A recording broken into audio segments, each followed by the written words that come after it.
আমি একটা ব্যাচেলর বাসায় থাকি। হ্যাঁ, ব্যাচেলর বাসায় সব থেকে ইম্পর্টেন্ট ব্যক্তি বাসার মালিক না, সব থেকে ইম্পর্টেন্ট ব্যক্তি হচ্ছে বাসার দারোয়ান।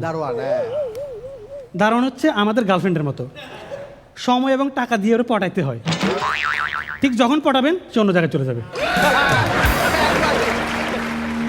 না অবস্থা।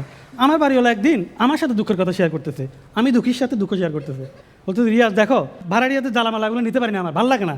যখন তখন ছাদে চলে যায়, পানি নাই, গ্যাস নাই, এটা নাই সেটা নাই, ফ্লোর নষ্ট করে ফেলে, দেয়ালে ফুটা করে ফেলে, আমার আর ভালো লাগতেছে না। বলছে, আঙ্কেল আপনার এত কষ্ট আর আমার সহ্য হইতেছে না, আপনি একটা কাজ করেন, বাসাটা আমার নামে লেখা দেন,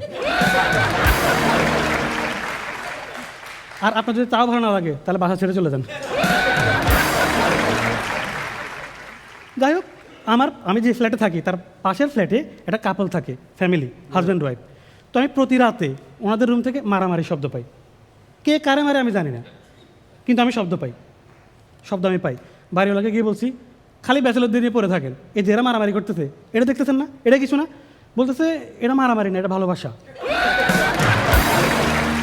ভালোবাসা বলছে, দেখো না কেউ কাউকে ছেড়ে যায় না, সেটা ভালোবাসা।